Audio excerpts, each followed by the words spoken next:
नमस्कार, जय श्री राम। मैं हूं पायल श्रीवास्तव, को फाउंडर और CEO status genuine infra private limited. Ayodhya के बारे में मैंने पिछला जो वीडियो बनाया था उसमें हमने बात की थी कि पूरे भारत में ग्रोथ क्या है रियल एस्टेट की, और उसी में मैंने अयोध्या के बारे में भी कुछ जानकारी दी थी। लेकिन मेरे पास कुछ मैसेजेस आए थे जिसमें लोग जानना चाहते हैं कि अयोध्या में प्रॉपर्टी की ग्रोथ क्या है।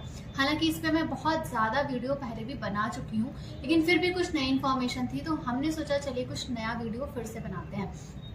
अयोध्या में 2024 में रियल एस्टेट की क्या स्थिति है और अगले 10 वर्षों में ये कहां तक जाने वाला है। अयोध्या के रियल एस्टेट बाजार को तेजी से ग्रोथ मिल रही है, ये हम सभी देख रहे हैं। शायद ही कोई होगा जिसको ये चीज समझ में ना आ रही हो। अयोध्या राम मंदिर ने स्थानीय अर्थव्यवस्था को बहुत ज्यादा गति दी है। इसी के साथ बहुप्रतीक्षित राम मंदिर के उद्घाटन के साथ ही इस क्षेत्र में यहाँ पर रियल एस्टेट बाजार में बहुत तेजी से उछाल देखने को मिला है। इस समय जिस दिशा में भारत जा रहा है, न सिर्फ अयोध्या बल्कि पूरे भारत में रियल एस्टेट बाजार बहुत तेजी से ग्रोथ कर रहा है और अगले मात्र 10 वर्षों में ये बहुत ज्यादा ग्रोथ हासिल करने वाला है।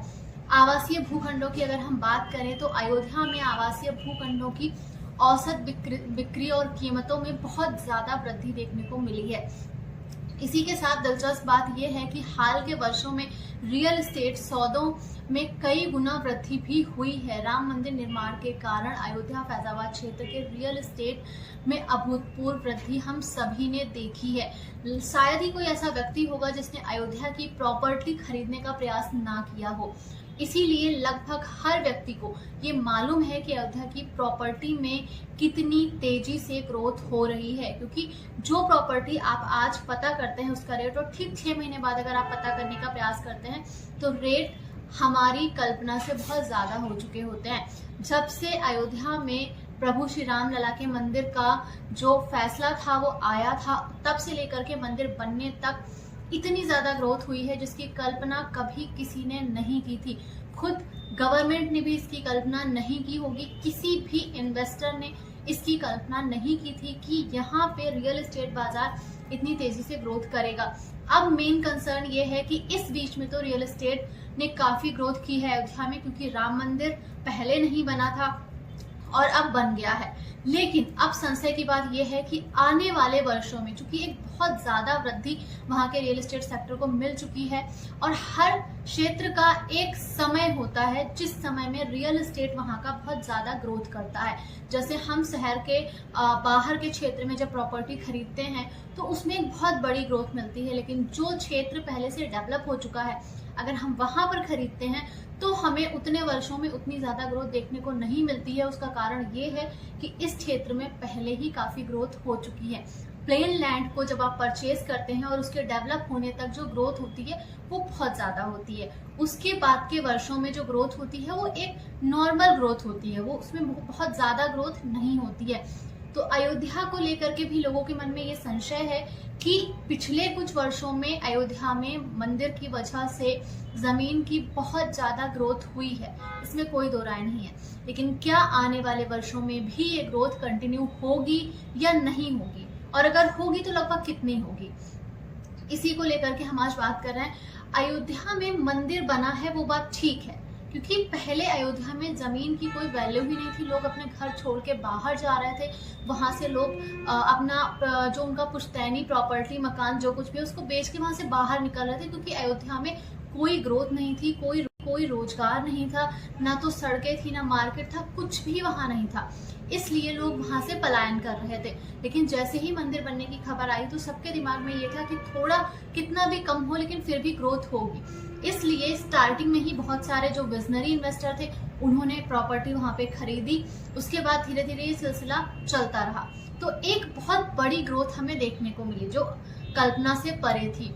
लेकिन आप सबको ये बात ध्यान में रखना चाहिए कि सरकार अयोध्या को वर्ल्ड क्लास बना रही है, और अगर गवर्नमेंट अयोध्या को वर्ल्ड क्लास बना रही है तो अभी की अयोध्या में और वर्ल्ड क्लास अयोध्या में जमीन आसमान का फर्क होगा। और इसीलिए अभी का जो रेट है, पिछला क्या था उस बात को छोड़ दीजिए, वो बात पुरानी हो चुकी है, लेकिन आज का जो रेट है उसके हिसाब से आपको वर्ल्ड क्लास अयोध्या को देखना पड़ेगा, आपको विजनरी बनना पड़ेगा, तभी आप समझ पाएंगे कि आने वाले 10 वर्षों में या 5 वर्षों में अयोध्या की प्रॉपर्टी की ग्रोथ कहाँ तक जाएगी। जमीन एक ऐसी चीज है जिसकी कोई मैन्युफैक्चरिंग नहीं होती है, और अयोध्या का जो क्षेत्र है वो ऐसा क्षेत्र है कि उसमें मैक्सिमम जितना भी विकास हो जाए, 84 कोसी परिक्रमा मार्ग जिसमें 5 जिले लगते हैं, उसके बाहर ग्रोथ नहीं हो पाएगी, क्योंकि वो उसकी मैक्सिमम लिमिट है। 5 अन्य जिलों में जाकर के अयोध्या को बसाया जा रहा है, उसके बाद अयोध्या को नहीं बसाया जा सकता, क्योंकि वहां तो पहले से ही दूसरे जो सिटी हैं वो पहले से ही वहां पे बसे हुए हैं, तो वहां पे जाके अयोध्या का डेवलपमेंट नहीं किया जा सकता। इसीलिए अयोध्या की जमीनें लिमिटेड हैं। आने वाले 1 से 2 वर्ष के अंदर ही अयोध्या में जमीन खरीदना बंद हो जाए, क्योंकि अयोध्या में जमीन है ही नहीं। तो अगर जमीन है ही नहीं तो आप कैसे खरीदेंगे।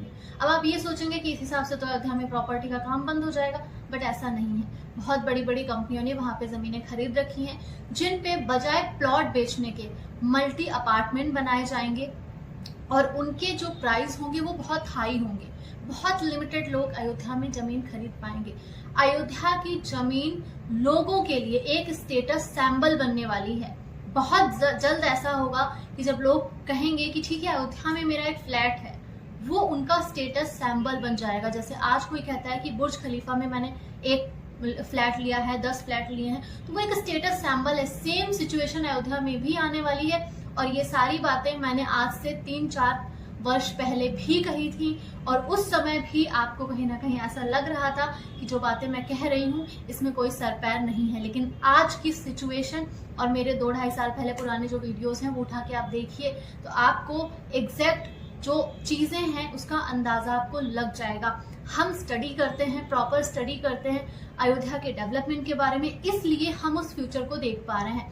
और ऐसा नहीं है कि आप नहीं देख सकते। अगर आप मास्टर प्लान को स्टडी करेंगे, अगर आप अयोध्या में आने वाले प्रोजेक्ट को स्टडी करेंगे, कोई भी बड़ी कंपनी, कोई भी एक ऐसी कंपनी जो बहुत बड़े लेवल पे काम कर रही है, जो एशिया में टॉप में है, वो कंपनी अयोध्या में इन्वेस्ट क्यों करेंगी। हो सकता है कि मुझे इतनी अक्ल नहीं है, हो सकता है कि छोटे बायर्स को इतनी अक्ल नहीं है, इसलिए वो अयोध्या में जमीन खरीद रहे हैं। लेकिन टाटा जैसी कंपनियां अयोध्या में क्यों इन्वेस्ट कर रही हैं? टाटा कंपनी अयोध्या में क्यों इन्वेस्ट कर रही है? क्या उनको फ्यूचर नहीं पता है? क्या उनके पास ऐसे लोग नहीं है जो उनको बताएं कि फ्यूचर में क्या होने वाला है? और सिर्फ टाटा ही नहीं, ऐसी ना जाने कितनी कंपनियां हैं जो अयोध्या में इन्वेस्ट कर रही हैं। लोधा ग्रुप भी एशिया में टॉप लेवल पे है प्रॉपर्टी के काम में। तो अगर उन्होंने इन्वेस्टमेंट किया है तो उन्होंने फ्यूचर देखा होगा। अगर आप फ्यूचर नहीं देख पा रहे हैं तो ये आपकी गलती है, आपको इसे सुधारना चाहिए, और आपको उस लेवल पे जाके स्टडी करना चाहिए और चीजों को समझना चाहिए। आम आदमी के बजट से प्रॉपर्टी अयोध्या की पहले ही बाहर हो चुकी है, लेकिन हाँ, इसकी ग्रोथ अभी नहीं रुकी है।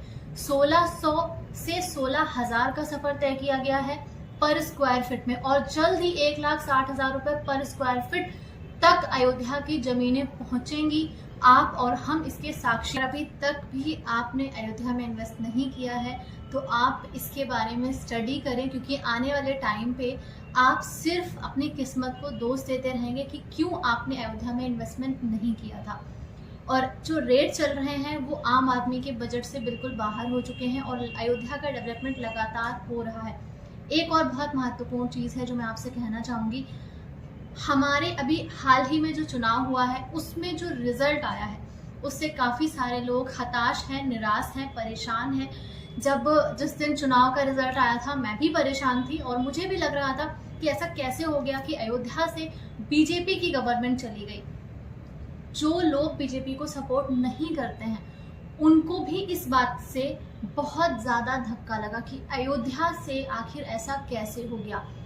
मैं as a investor, as a company आपको ये बता रही हूँ कि अयोध्या में गवर्नमेंट के होने या ना होने से कोई फर्क नहीं पड़ता है। केंद्र और राज्य में अभी भी भाजपा है। जितने भी प्रोजेक्ट हैं वो उन्हीं के अंडर में हैं, वो सब उन्हें ही करने हैं। इस गवर्नमेंट वहाँ पर इस सीट के जाने या आने से ठीक है, एक माहौल बनता, लोग खुश होते, पूरे भारत में कोई भी सीट हार जाते, बट अयोध्या की सीट नहीं हारना चाहिए था। ये बात बिल्कुल सच है। लेकिन जो हो गया है उसमें कुछ ना कुछ अच्छाई जरूर होगी। अगर सरकार की कुछ कमी रही है तो वो उसको सुधारेगी, और अगर अयोध्या की जनता ने कुछ गलती की है तो वो इससे जरूर सीखेंगे, और इसका खामियाजा उन्हें ऑलरेडी भुगतना पड़ रहा है। अयोध्या में आने वाले श्रद्धालु बहुत ज्यादा नाराज हैं। जून के महीने में जो भीड़ वहां चल रही थी वो अचानक से बिल्कुल खत्म हो चुकी है, और यही उनके लिए एक बहुत बड़ी सजा है। आप कह लें तो प्रभु श्री राम की तरफ से या फिर उनके भक्तों की तरफ से। हालांकि प्रभु अपने भक्तों को कभी सजा नहीं देते हैं, उनके कर्मों के हिसाब से जीवन में उनको चीजें मिलती हैं। तो इन सभी बातों से आप बिल्कुल भी परेशान ना हो। और एक बात मैं और कहूंगी कि इस चुनाव में हारने से, अयोध्या की सीट हारने से, आप कह सकते हैं कि यूपी में बहुत ज्यादा नुकसान उठाने की वजह से आने वाले समय में गवर्नमेंट को 2029 के चुनाव में काफी ज्यादा फायदा होने वाला है। और एज अ इन्वेस्टर, चूंकि मैं समझ सकती हूँ कि गवर्नमेंट चेंज होने से एक बहुत बड़ा फर्क पड़ता है एक इन्वेस्टर को, तो इस वजह से अगर आप अयोध्या में निवेश करने से कतरा रहे हैं तो बिल्कुल भी ऐसा मत करिए, क्योंकि इस चुनाव ने 2029 के नतीजे बिल्कुल क्लियर कर दिए हैं। 2029 में गवर्नमेंट कहीं जाने वाली नहीं है। गवर्नमेंट किसकी है वो अलग बात है, लेकिन गवर्नमेंट चेंज होने की वजह से एक इन्वेस्टर को बहुत बड़ा नुकसान उठाना पड़ता है, और बिजनेस करने वाले लगभग हर व्यक्ति को नुकसान होता है। तो मैं आपकी पीड़ा को बहुत अच्छे से समझ सकती हूँ, लेकिन इसकी वजह से आप इन्वेस्टमेंट के अपने प्लान को चेंज ना करें। और उसका रीजन भी मैंने आपको बता दिया है कि अगले सत्र में 2029 के चुनाव में बिल्कुल भी ऐसा नहीं होगा, और भाजपा की सीटें आएंगी, बहुत अच्छी आएंगी, गवर्नमेंट चेंज नहीं होगी। तो आगे बढ़ते हैं आज के वीडियो को लेकर के। बेहतर कनेक्टिविटी और बुनियादी ढांचे के विकास से वाणिज्य संपत्ति बाजार में अच्छी वृद्धि होगी। संपत्ति निवेशक इस वृद्धि को लेकर बहुत ज्यादा सकारात्मक हैं। अयोध्या राम मंदिर के निर्माण से वाणिज्य संपत्ति बाजार में भी सतत वृद्धि होगी। अयोध्या का डेवलपमेंट हम लगातार देख ही रहे हैं, तो इस वजह से आप ये बिल्कुल भी ना सोचें कि अयोध्या के डेवलपमेंट में या वहाँ पर प्रॉपर्टी ग्रोथ में किसी भी तरह का कोई भी उसमें नुकसान आपको उठाना पड़ेगा। इसी के साथ रियल एस्टेट बाजार अगले एक दशक में लगभग 300% तक बढ़ेगा। और ये मैं नहीं कह रही हूँ, ये प्रॉपर्टी कंसल्टेंट जो कंपनी है नाइट फ्रैंक, उन्होंने अपनी एक रिपोर्ट दी है और उनकी रिपोर्ट में ये बात सामने आई है। इनकी रिपोर्ट के मुताबिक भारत का रियल एस्टेट बाजार वर्ष 2034 तक करीब 3 गुना हो करके 1487 अरब डॉलर का हो जाएगा। इसी के साथ CII Knight Frank India report का अनुमान है कि 2034 तक भारत का रियल एस्टेट क्षेत्र का जो विस्तार है वो लगभग 1.5 लाख करोड़ तक हो जाएगा। ये मेरे वाक्य नहीं है, आप जाकर के गूगल पे सर्च कर सकते हैं।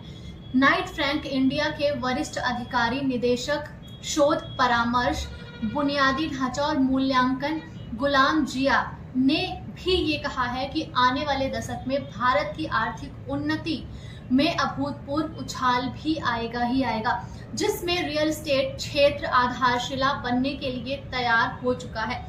वर्ष 2034 तक रियल एस्टेट आवासीय बाजार 906 अरब डॉलर मूल्य का होने की पूरी उम्मीद है, पूरी संभावना जताई जा रही है। अगर इसमें थोड़ी बहुत कमी भी होगी तो ये कोई बड़ी बात नहीं है। अगर इतनी बड़ी बड़ी कंपनियां इस तरह का एक अपना अनुभव दे रही हैं, एक आने वाले फ्यूचर के बारे में अगर इंफॉर्मेशन दे रही हैं, तो मुझे नहीं लगता कि हमें इस पे कोई संशय करना चाहिए, क्योंकि बहुत बड़े बड़े इन्वेस्टर इन रिपोर्ट्स के बिहाफ पे ही डिसीजन लेते हैं। तो आज के इस वीडियो में मैंने आपको अयोध्या में आने वाले समय में क्या ग्रोथ हो सकती है उसके बारे में बताया है। पहले क्या ग्रोथ हुई है आप ये बिल्कुल भी मत सोचिए, क्योंकि अयोध्या भी डेवलप हुआ ही कहाँ है। अभी जो रेट बढ़े हैं वो तो सिर्फ और सिर्फ उसके डेवलपमेंट के जो प्लान है उनकी वजह से बढ़े हैं। और आपको क्या लगता है कि जब ये प्लान धरातल पे उतरेंगे तो कोई ग्रोथ नहीं होगी? ऐसा तो असंभव है। ये तो एक बहुत स्टार्टिंग का जो कोई छोटा सा इन्वेस्टर होता है जिसको बिल्कुल नॉलेज नहीं होती है, वो भी इस बात को बता सकता है। फिर आप लोगों के मन में ऐसे सवाल पैदा नहीं होने चाहिए। और अगर हो रहे हैं, थोड़ी इन्फॉर्मेशन इकट्ठी करिए और थोड़ी नॉलेज गेन करिए, थोड़ा पढ़िए और उसके बाद निश्चिंत होकर आप अयोध्या में इन्वेस्टमेंट करिए। साथ ही इन्वेस्टमेंट से रिलेटेड अगर किसी भी तरह की जानकारी आप चाहते हैं तो डिस्क्रिप्शन में दिए गए हमारे नंबरों पे आप संपर्क कर सकते हैं। फ्री ऑफ कॉस्ट हमारे यहाँ से लोग आपसे बात करेंगे और जितनी उनकी नॉलेज है उसके हिसाब से वो आपकी मदद भी करेंगे। जल्द ही हमारी कंपनी भी अयोध्या में कुछ अच्छा लॉन्च करेगी, तो अगर आप टच में रहेंगे तो आपको इसका बेनिफिट ज़रूर मिलेगा। और हम जो भी लॉन्च करेंगे वो सारे अप्रूवल के साथ लॉन्च करेंगे। गवर्नमेंट के साथ MOU हम ऑलरेडी कर चुके हैं, तो जो भी लॉन्च किया जाएगा वो सारे अप्रूवल के साथ और पूरी तरह से सेफ होगा। 5 स्टार कैटेगरी की एमिनिटीज़ के साथ हम आपको सारी चीज़ें प्रोवाइड कराएंगे। वीडियो को अंत तक देखने के लिए आप सभी का बहुत बहुत धन्यवाद। और अगर अभी तक आपने हमारे चैनल को सब्सक्राइब नहीं किया है, फैमिली का हिस्सा नहीं बने हैं, तो फटाफट कर लीजिए और फैमिली का हिस्सा बन जाइए। वीडियो पसंद आता है तो आप अपने लोगों के साथ शेयर भी कर सकते हैं। हम अगली वीडियो में फिर से मिलेंगे। नमस्कार, जय श्री राम।